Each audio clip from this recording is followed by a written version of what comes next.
Señores, estamos de regreso con El Consumidor y nos visita el doctor Samuel Ramírez. Doctor, un gran placer siempre tenerlo en el programa y para hablar sobre estos temas interesantísimos. Doctor, médico internista y cardiólogo, y con él hablaremos sobre la angina de pecho, doctor.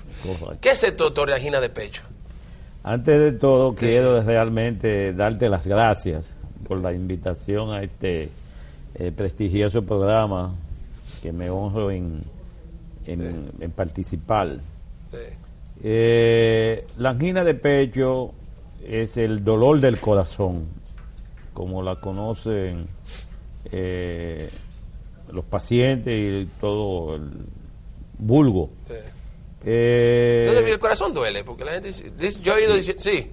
Claro. El corazón duele, doctor. Claro que duele, sí. Entonces, es importante descifrar lo que es el pecho, porque ese es el nombre trivial con que conocemos el tórax, que es el término médico sinónimo de pecho. El pecho es la parte del cuerpo humano que va desde el cuello hasta el abdomen, hasta el vientre, que todo el mundo lo conoce como la barriga. Ese es el pecho para los pacientes, pero en medicina se le llama el tórax. Entonces, la angina de pecho o la angina torácica es porque hay otros tipos de angina en otras partes del cuerpo. Realmente es lo que la gente conoce como el dolor del corazón. Y es la principal molestia por lo que se acude al cardiólogo por el dolor del pecho, el dolor torácico. Pero hay que entender que en el tórax, en el pecho, hay muchas estructuras, muchos órganos, y todas esas estructuras contenidas en el pecho, que no solamente es el corazón, sino también los pulmones, el esófago, los grandes vasos sanguíneos, etcétera, todas esas estructuras pueden producir dolor torácico. La angina de pecho es un tipo de dolor torácico que tiene sus características y que deben ser muy bien reconocidas por el médico cuando acude un paciente presentando el dolor torácico. Salimos a la calle, doctor, hicimos una encuesta, le preguntamos a los dominicanos qué provoca, ¿no?, la angina de pecho, así que vamos a ver qué dice la gente en las calles.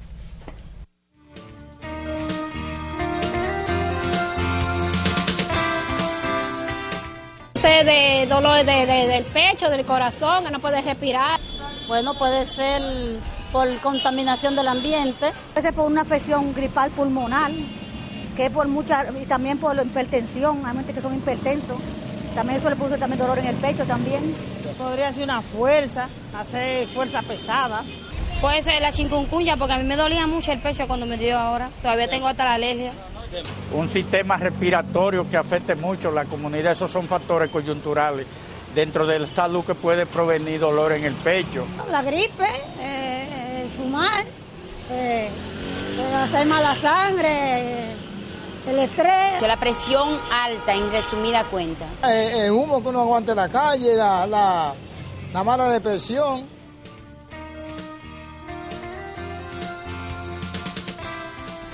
Doctor, ¿qué le pareció?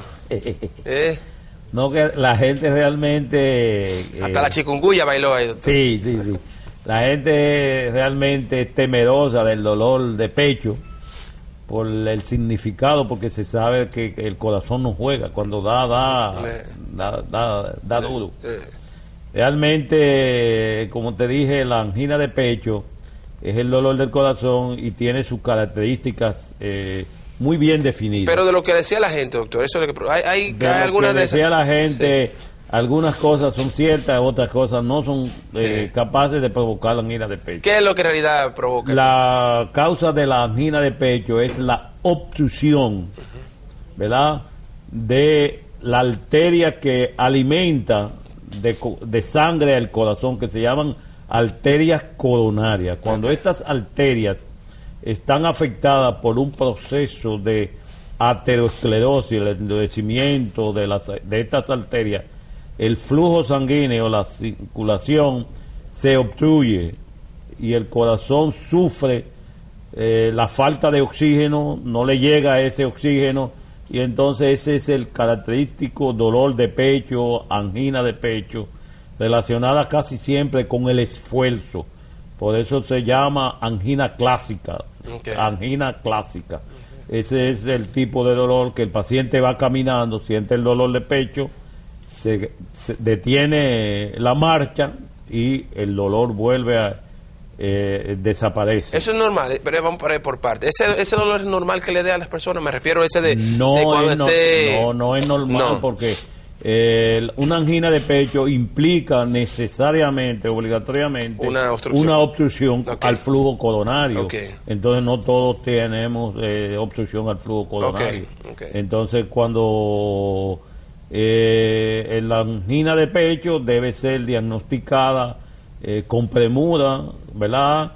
Porque si la dejamos avanzar, pues entonces pueden venir las complicaciones propias de la obstrucción completa al flujo coronario, como es el ataque cardíaco, el infarto agudo del miocardio.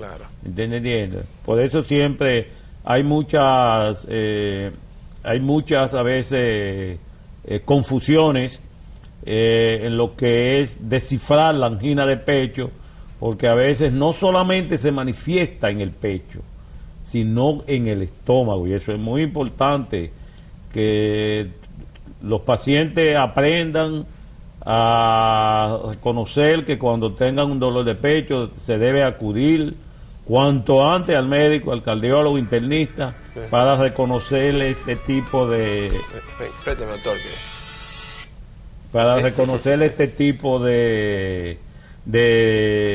síntomas, porque a veces no percibimos el dolor propiamente en el pecho, sino en lo que le llamamos la boca del estómago, que en medicina se llama epigastrio. ¿Y por qué, doctor? Y esos pacientes eso puede pasar desapercibido, ser despachado el paciente y hacerle una muerte súbita por un infarto. Por eso hay que reconocer muy bien cuáles son las características propias. Es lo primero cuando un paciente me llega al consultorio llega, el motivo fundamental de la consulta es por la angina, por dolor torácico. Yo le hago ciertas preguntas porque la angina de pecho tiene sus características. Es un dolor habitualmente relacionado con el esfuerzo, o sea, al caminar. Segundo, de la misma manera, desaparece cuando el paciente se sienta o detiene la marcha. Es un dolor que puede correrse, irradiarse a otras partes del pecho, sobre todo al brazo izquierdo, a la cara interna del brazo izquierdo. Puede acompañarse de dificultad para respirar, disnea se le llama. Puede también acompañarse de sudoración, puede acompañarse de flojedad, porque le baja la presión, hipotensión arterial. El paciente también puede tener náuseas y puede también tener palpitaciones. Lo que la gente conoce habitualmente como taquicardia, las palpitaciones. Doctor, hay personas que dicen, ay, me duele el pecho, me duele esto, ¿cómo? Y puede ser muscular, mucha gente dice, bueno, puede ser algo muscular, puede ser algo.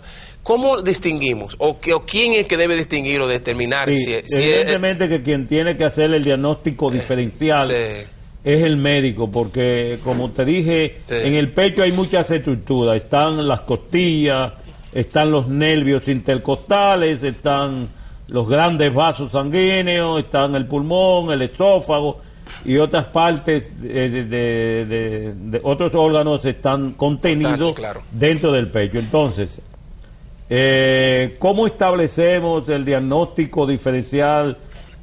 ¿Cómo sabemos si es un dolor del corazón, angina de pecho, o es un dolor de otra categoría? Precisamente por las características propias del dolor anginoso. Es un dolor generalmente opresivo, el paciente siente que lo están constriñendo, que es un dolor que habitualmente quiere juntar lo de adelante con lo de atrás, ese es el dolor, esa es la característica principal. La localización de este dolor es casi siempre retroesternal, o sea, aquí en el centro del pecho donde tenemos el hueso esternón, es un dolor que lo sentimos profundo dentro del pecho, es un dolor que habitualmente tiene una duración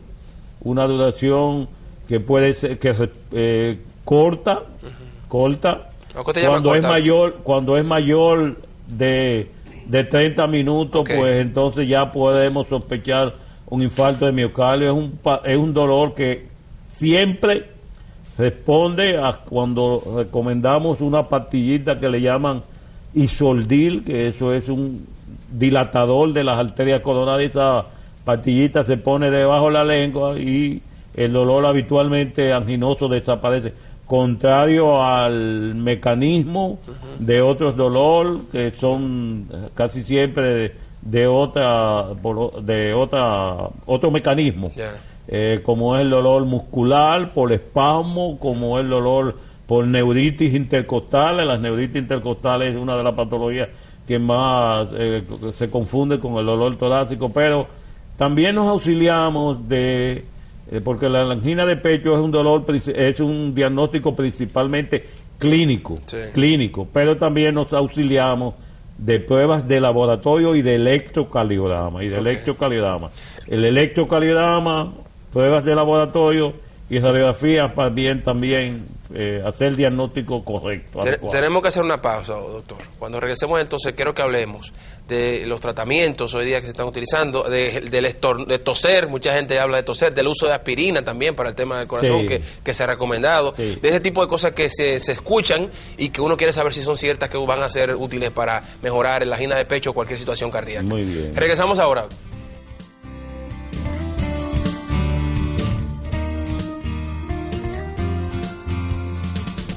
Señores, de regreso seguimos hablando con el doctor Samuel Ramírez sobre el tema interesante de las anginas de pecho.